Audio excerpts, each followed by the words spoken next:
प्रभु तेरी वाणी जीवन की रोटी, नैनों की ज्योति अंधेरा मिटाती।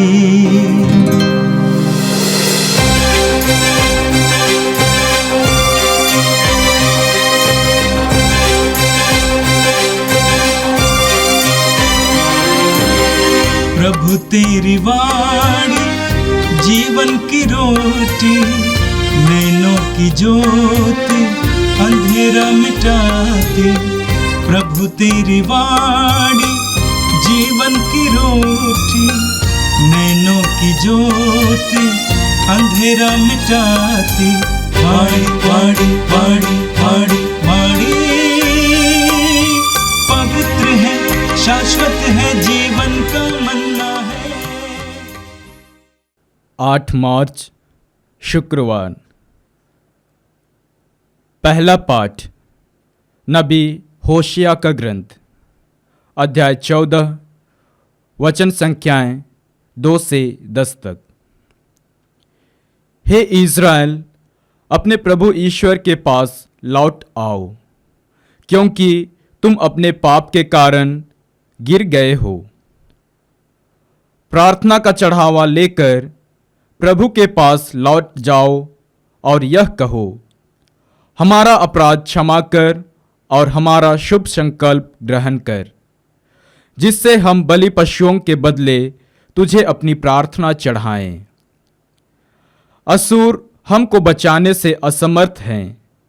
हम फिर कभी ना तो घोड़ों पर सवार होंगे और ना अपने हाथ की बनाई हुई मूर्ति को अपना ईश्वर मानेंगे। तू ही अनाथ पर दया करता है। मैं उनके विश्वासघात का रोग दूर करूंगा। मैं उनको सारे हृदय से प्यार करूंगा, क्योंकि मेरा क्रोध उन पर से दूर हो गया है। मैं इस्राएल के लिए ओस के सदृश बन जाऊंगा। वह सोसन की तरह खिल उठेगा और लेबानोन के देवदार की तरह जड़ें जमाएगा। उसकी शाखाएं दूर तक फैल जाएंगी। उसकी शोभा जैतून के सदृश और उसकी सुगंध देवदार की तरह होगी। इस्राएल फिर मेरी छाया में निवास करेगा और प्रचुर मात्रा में गेहूं उपजाएगा। वह दाखलता की भांति फलेगा फूलेगा और लेबानोन की अंगूरी की तरह ख्याति प्राप्त करेगा। हे एफ्राइम, देव मूर्तियों से मुझको क्या? मैं तुम्हारी प्रार्थना सुनता और तुम्हारी देख रेख करता हूँ। मैं सदाबहार सरू का वृक्ष हूँ। तुम्हें मुझसे ही फल मिलता रहता है। कौन समझदार है जो ये बातें समझाएगा? कौन बुद्धिमान जो इनका मर्म जान लेगा? प्रभु के मार्ग सीधे हैं, धर्मी उन पर चलते हैं, किंतु पापी इन पर गिर जाते हैं। यह प्रभु की वाणी है। संत मार्कुस के अनुसार पवित्र सुसमाचार अध्याय 12 वाक्य 28 से 34 तक। तब एक शास्त्री ईसा के पास आया। उसने ये विवाद सुना था और ये देखकर कि ईसा ने सदूकियों को ठीक उत्तर दिया, उनसे पूछा, सबसे पहली आज्ञा कौन सी है? ईसा ने उत्तर दिया, पहली आज्ञा यह है, इस्राएल सुनो, हमारा प्रभु ईश्वर एकमात्र प्रभु है। अपने प्रभु ईश्वर को अपने सारे हृदय, अपनी सारी आत्मा, अपनी सारी बुद्धि और सारी शक्ति से प्यार करो। दूसरी आज्ञा यह है, अपने पड़ोसी को अपने समान प्यार करो। इनसे बड़ी कोई आज्ञा नहीं है। शास्त्री ने उनसे कहा, ठीक है गुरुवर, आपने सच कहा है। एक ही ईश्वर है, उसके सिवा और कोई नहीं है। उससे अपने सारे हृदय, अपनी सारी बुद्धि और अपनी सारी शक्ति से प्यार करना और अपने पड़ोसी को अपने समान प्यार करना, यह हर प्रकार के होम और बलिदान से बढ़कर है। ईसा ने उसका विवेकपूर्ण उत्तर सुनकर उससे कहा, तुम ईश्वर के राज्य से दूर नहीं हो। इसके बाद किसी को ईसा से और प्रश्न करने का साहस नहीं हुआ। यह प्रभु का दिव्य सुसमाचार है। ख्रिस्त प्रभु की जय। मेरे प्रिय भाई और बहनों, आज का पहला पाठ नबी होसिया की ग्रंथ की अध्याय 14 से लिया गया था। पवित्र बाइबल हमें सिखाती है कि ईश्वर प्रेम है और ईश्वर ने प्रेम से प्रेरित होकर सारी सृष्टि को अच्छा बनाया। बाइबल हमें यह भी सिखाती है कि मनुष्य ने अपने पाप के द्वारा सृष्टि को और सब कुछ को बर्बाद किया, बिगाड़ दिया। रोमियों के पत्र के अध्याय 3 वाक्य 23 में पौलुस कहते हैं कि सब ने पाप किया और सभी ईश्वर की महिमा से वंचित हो गए। पाप भयानक है। प्रवक्ता ग्रंथ के अध्याय 21 वाक्य 4 में पढ़ते हैं, हर अपराध दुधारी तलवार के सदृश है, उसके घावों का कोई इलाज नहीं है। हर पाप विनाशकारी है। लेकिन उसी बाइबल में इस्यास नबी के ग्रंथ के अध्याय 30 उसके वाक्य 15 में प्रभु का वचन कहता है, पश्चाताप और स्वीकृति में तुम्हारा कल्याण है। पश्चाताप और स्वीकृति में तुम्हारा कल्याण है। पश्चाताप का तात्पर्य है ईश्वर की ओर वापस लौट आना। स्वीकृति का मतलब है अपने पापों को स्वीकार करना। और आज के पाठ में हमने नबी होसिया के द्वारा प्रभु को यही बोलते हुए सुना, इस्राएल अपने प्रभु ईश्वर के पास लौट आओ। अपने प्रभु ईश्वर के पास लौट आओ, क्योंकि तुम अपने पापों के कारण गिर गए हो। तुम अपने पापों के कारण गिर गए हो। प्रार्थना का चढ़ावा लेकर प्रभु के पास आओ और उससे ये कहो, हमारा अपराध मिटा दे और हमारा सद्भाव ग्रहण कर। हम फिर कभी अपने घोड़ों पर भरोसा नहीं रखेंगे और न अपने हाथों की बनाई हुई मूर्ति से कहेंगे कि तू हमारा ईश्वर है। प्रभु तू ही अनाथ पर दया करता है। प्रभु नबी होसिया के द्वारा हमसे कहते हैं, हमें 2 कार्य करने हैं। पहला है अपने प्रभु ईश्वर के पास लौट आना, उसी में हमारा कल्याण है। लूकास के सुसमाचार के अध्याय 15 में हम पढ़ते हैं, उड़ाव पुत्र संपत्ति का अपना हिस्सा लेकर परदेश चला गया, बुराई में सब खर्च किया। जब होश में आया तो अपने पिता के भवन की ओर लौट आता है। इसी में उसका कल्याण था। सुअरों के बीच में बैठकर अपना सीना पीट कर बोलने से कि मैंने पाप किया कोई फायदा नहीं होता, बल्कि सुअरों को छोड़कर फिर अपने पिता के पास लौट आना। तो पहले हमें अपने ईश्वर के पास लौट आना है। आदम और हेवा की तरह ईश्वर से दूर भागना नहीं, बल्कि ईश्वर के पास लौट आना है। दूसरा कार्य नबी के द्वारा प्रभु कहते हैं वो यह है, अपने अपराधों को स्वीकार करके ईश्वर से दया मांगना। अपने पापों को स्वीकार करके ईश्वर से दया मांगना। जिस तरह लूकास के सुसमाचार की अध्याय 18 में पढ़ते हैं, उस नाकेदार की तरह जो मंदिर में खड़ा होकर अपने सिर को झुकाकर अपनी छाती पीटते हुए यह कहा, हे ईश्वर मुझ पापी पर दया कर। प्रभु यीशु कहते हैं उसकी प्रार्थना सुनी गई। हमें भी यही करना है। ऐसा करने पर वचन कहता है, प्रभु कहेंगे मैं उनके विश्वासघात का घाव भर दूंगा, मैं सारे हृदय से उनको प्यार करूंगा, क्योंकि मेरा क्रोध उनसे दूर हो गया है।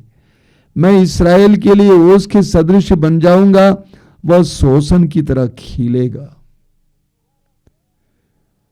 हम प्रभु के पास लौट आते हैं, अपने पापों को स्वीकार करते हैं, तो प्रभु हमें अपनाएंगे।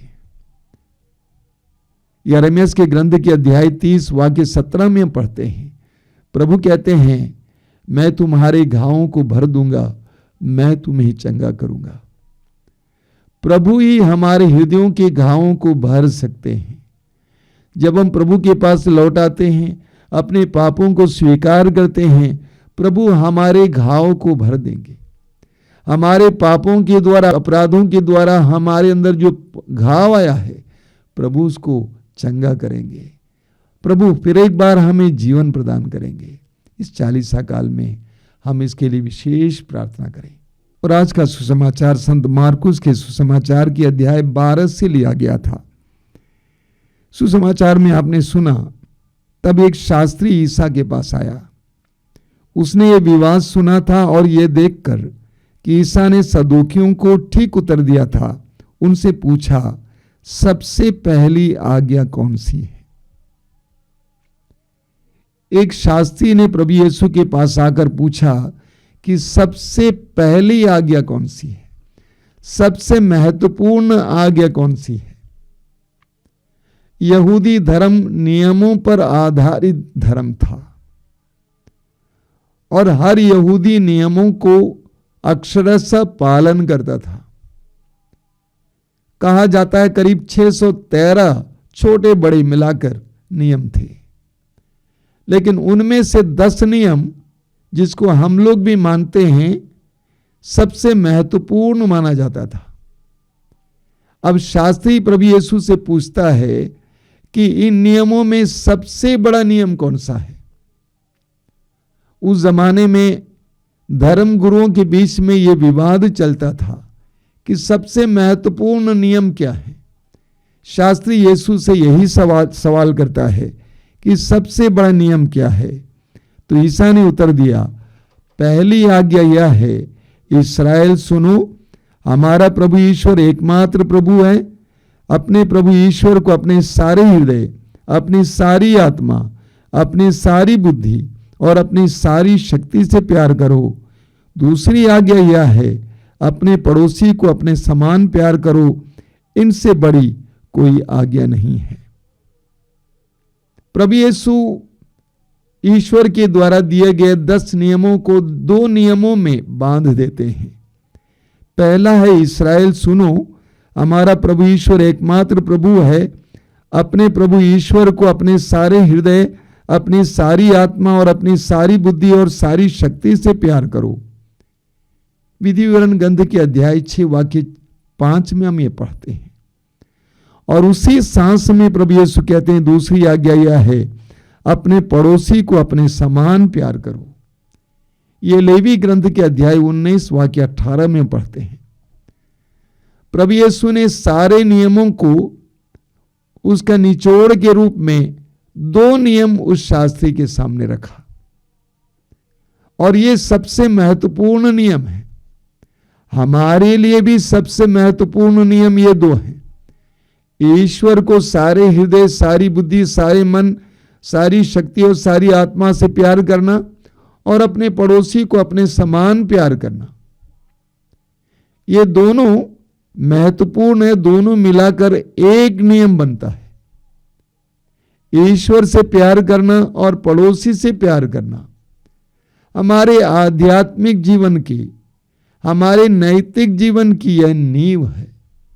ईश्वर से प्यार करना, पड़ोसी से प्यार करना। इसको सुनकर शास्त्री ने कहा, ठीक है गुरुवर, आपने सच कहा है। एक ही ईश्वर है, उसके सिवा और कोई नहीं है। उसे अपने सारे हृदय, अपनी सारी बुद्धि और अपनी सारी शक्ति से प्यार करना और अपने पड़ोसी को अपने समान प्यार करना, यह हर प्रकार के होम और बलिदान से बढ़कर है। शास्त्री उसी बात को दोहराता है। अब प्रभु की क्या प्रतिक्रिया है, क्या जवाब है? ईसा ने उसका विवेकपूर्ण उत्तर सुनकर उससे कहा, तुम ईश्वर के राज्य से दूर नहीं हो।